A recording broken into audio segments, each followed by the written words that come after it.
Welcome to episode 23. The one you just wrote down. 23 of the Webcomic Beacon Presents first issue. I'm Marcus. I'm Melissa. And I'm He here. doesn't know his name Yes. anymore.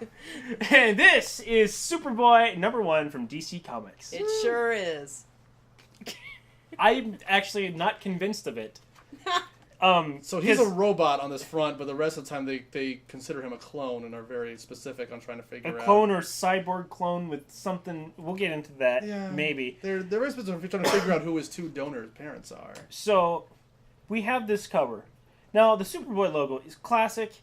It's there. It stands out well enough from the background, which uses a lot of blues, blue spectrum, and the Superboy is obviously red and white. Very well standing out logo. What's here is a little Robo Boom. trying to figure out. I mean, if you kind of knew what Superboy was, which I thought was supposed to be about when Superman was younger and was Superboy.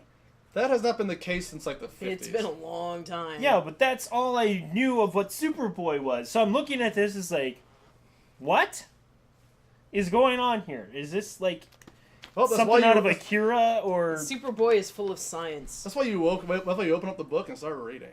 what do you guys think of the cover? I think it's a very strong image. It doesn't have a whole lot to do with what happens inside, but it does say, you know, this is not It's not Clark. a naturally born Superboy. Yeah, and I do kind of like the the kind of techno-organic almost design of it, where it's mostly tubes more so than like gears and things like that. It's full of internet. Yeah, but, oh Christ. He's full of GLaDOS. Yeah, pretty much. Oh He is GLaDOS. He is. We open it up to a creepy looking doll person thing in a tube, probably narrating to himself. Yep. And And there's a lot of narrating to himself in this comic. Oh, yes. And so he's in this facility, at which obviously they're taking a look at him, they're monitoring him, and seeing why he doesn't seem to be alive in this tube, and they're all trying to figure some stuff out. Why isn't he conscious, sort of thing? And we understand that he is conscious because he's narrating. And basically, he's just babbling about everything about how he's conscious at an atomic, subatomic level or something like that. His consciousness is spread throughout his body. We basically get this over-explanation about What his powers may or may not be. I mean, it's basically, what if Wolverine was a bald teenager? Mm-hmm. That's what this is. I mean, if you've seen X-Men 2, the little flashbacks that show Wolverine when he was being experimented on, or if you've seen X-Men Origins Wolverine. So I'm like reading this and I'm thinking it's like, oh, okay, he's a clone. No, wait, he's a crossbreed. Oh, wait, he has no brain activity. Oh, wait, he has thought. Oh, it's atomic consciousness. I thought this was Superboy. He's full of science. Yeah, come on. So we clearly are introduced to this red-haired character with big glasses on it, so we know that she's smart. Yeah. Because that's what DC says. Well, it's if you ever played Xenosaga, man, it's Shion. But so obviously this is the one character that is either going to get killed off really quickly or is going to last throughout the comic because of how much that we were knowing about this character who cares about her. So she's probably going to live. I'm pretty sure there's a chick like this in the Wolverine story too. I just forget her name because it's unimportant. So anyway, the company decides to, well, this is a failure. Shut it down. Shut it all down. Shut this off. Shut these all off. And then they do, and then Superboy's like, oh, hey, I think they're trying to kill me or something like that. And so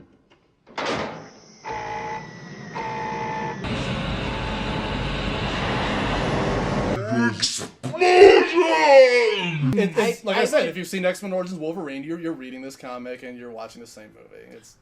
And I would like to say right now, I love the boom panel. panel. Yeah, the boom panel is awesome. Boom panel. It's literally well, actually you can probably just see it. I don't have to describe it. boom! I There we am go. totally in love with the boom panel. That one is great. I have to love it. And then this guy gets splatted. Yeah, With that's fire. one thing I found out about reading these DC comics. It's like, wow, lots of people die. Yeah, well, that's Yeah, because well, And they, sometimes really horribly. they want to make sure you know this is badass and dark, just like the Dark Knight, you know? Remember when Heath Ledger put that pencil in that dude's eye? Every comic is like that! Because who needs comedy in life? Who needs to be happy? Is this Who the- needs anything but death and love and murder? Because when you love something, when it is murdered, you feel even more rage.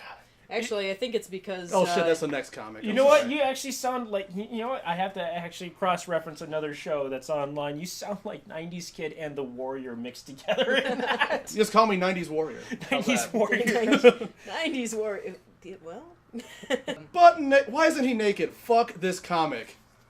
He made a gigantic explosion, destroyed everything but his underpants. He looks creepy. He is creepy looking. Well, he's... Everything's made of rubber in this comic. Come on, look at all the other panels. So, which is why it's like, is he a clone? Is he an android? Like the cover says, like a No, cyborg. Look at the other people, though. No, they're all made of rubber. Look. I mean, look, they're all The made of coloring- rubber. yeah, the coloring Everything's is made out of very rubber. rubber. Everybody's Amigo figure. Yeah, that's because it's very, like, unduly consistent, I would say. The line art is okay, but I think the coloring actually does the art a disservice. The Yeah. color palettes are fine.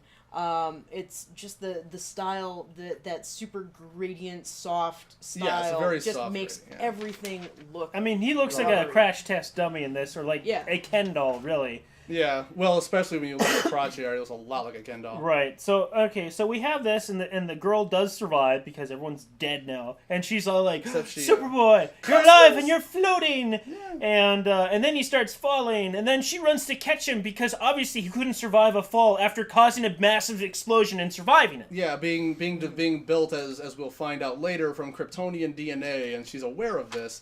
Although I realized that scene is straight out of Xenosaga once again. I was kind of joking about her looking like Shion, but this is the friggin' exact same thing as when Cosmos went haywire, and she's the only one who cares about him in this case. Is this a comic or It's a a video game. It's Xenosaga. I'll have Yeah, to it's see if I can actually very splice them good. in. Yeah, you can find some of those images. It's very, very similar. Okay, so while I was reading this, it's like, okay, so I have to not think about what I thought Superboy was and just go with it. All right. Yeah. And then we go through that scene, then we get to, okay, high school. Yeah. and- Instantly bored. I Yeah. really stopped caring at this point. I really am sick of school stories. Especially when it's clear that suddenly he goes from being the bald weirdo to being Elijah Wood. Mm-hmm. And I don't know why that happened. Of course, there's an explanation later. I don't know if that's a spoiler and or I not. do. And they don't wear socks. I think the Yeah. revelation of what happens after this panel is interesting. But I love this panel. Yeah, that one's great. So they go through this normal quote unquote school day, and it ends on this panel where you go, oh, this is very interesting. This is very Yeah. dark. Yeah. Yeah, I was Yeah. like, Wow. they're walking. He's walking home with the girl. There's a woman screaming out of her burning house for help, and they're like, Just continue their conversation like nothing happened. Yeah. It's like, you know. it's like you're almost Fuck you, House on Fire. Yeah, it's like the next line might be, "What do you want? You want the moon? I'll throw a lasso around it and I'll pull it down." It's like like it's just horror totally show. oblivious to like, wow, this is dark. There's a bit of What the old the ultra fuck? violence. And that it's like I'm totally confused about what's going on. Goes home to some farm in Kansas, likely, and Well, the only way you know it's supposed to be Kansas is based on what the scientists say. yeah, and then it's like, he's dreaming. They hooked him up again, and he's in like this sort of state. And it's like, and then we get a whole bunch of blah blah blah blah blah blah words He and just- narration and. He's a Frank Miller character. He likes to talk to himself. So anyway, we just got exposition after exposition talking about who is he. You know, I don't even know how. It's like they don't know what he was spliced from, or they did. And Which it's is like, weird, Where isn't did like- they get this? Yeah, like where'd you data? find him? Where'd first you get of this? all? Where'd you get the DNA to do it? Did you create it? Did you find it? The thing I don't But understand they're deliberately is, not telling you. I mean, it's Yeah, I mean, it's established earlier that the higher ups who knew where Yeah. all this came from were people who went splat. Yeah. And so these guys, the research team is continuing on without their guidance, and so Yeah. there's And- kind of a black hole of information, and they're trying to figure out what's going on. as far as they know, yeah, and to get into older continuity territory, just as a what may or may not be a spoiler, because of course there's no guarantee this is the case. It's possible that the reason why he's completely indifferent to the suffering of others is because the human donor was Lex Luthor, which turned out to be the case in the older continuity. Mm-hmm. I don't know if that's the case here, because they make no mention whatsoever, because I guess the idea is that they're trying to figure this out. And if things work out, it'll be someone else, because that would be actually interesting.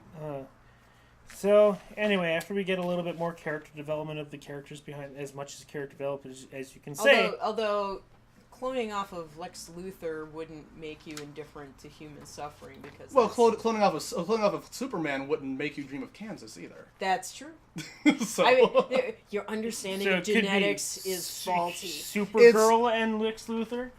once again, no, because if he was getting off of Supergirl, he'd be dreaming of Krypton. Based on their idea of the way genetics work. You know what? I kind of don't care anymore. But we get to this point where we find out one of the people one of the researchers that are working here is leaking information to Lois Lane. I thought that was a good way to at least introduce her in here. Yeah, like that's cool. Have Lois in there. At least we have some connection to the Superman world besides the name. Yeah, and you know what? I'm right now at this point. I'm just fucking bored. And then, but here's the thing. We got into some explanation about, what are we going to use them for, and this and that. How can basically government section trying to utilize something because they're supers and they want a weapon to protect or fight for them, sort of thing. And then the last page, spoiler. I didn't say anything. The last page is just like, you need to what read the hell is this? What is this? Who are these people? Why are you? This has nothing to do with anything. You have to read a completely different comic to understand what the hell is going on there. You have to read Teen Titans, and even then, you don't figure it out until the end, which is one we will be reviewing in the future. But you're like, why? It's like I don't know when Teen Titans came out in relation to this comic, whether or not you're supposed to read it at the same time, but I think you're supposed to just recognize all those characters. The odd thing is, like, half of them have completely different designs, and the other half are brand new. So, anyway, what did I say in my notes? Because I don't even care. Seems like I like it, trying to do too much, interested where they're going with this. I guess I seemed to be a little bit interested when I read it, but just kind of trying to remember it. Trying to remember it, it's clear not quite as much anymore. What did you think? Jesus. Fine! Alright. I give it a meh, just because I found it to be... Now let me think about it. See, that's the explanation. What do you think? Alright, If this is any signal. I'll give it a meh, but it's like, what it was doing, the things that I like about it are all things that are taken from other pieces of media that I'm familiar with. One of the just like some very common like naming conventions paired with characters, paired with some themes, just reminded me a little too much of a comic I read once called Razor Kid.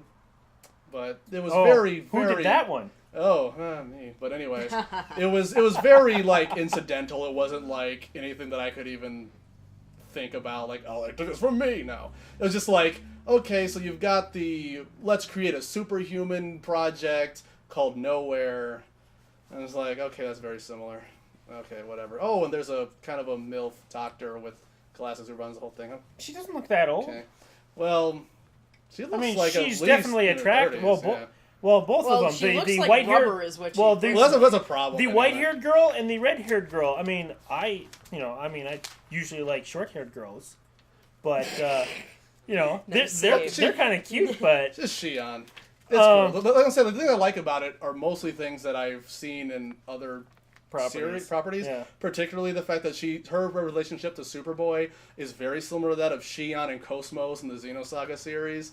So I was like, oh, cool, it's kind of like Shion and Cosmos. And that's what I thought was cool. And I was like, wait a second, that's nothing intrinsic to this. That's actually a compliment towards Xenosaga, more so than a compliment towards Superboy.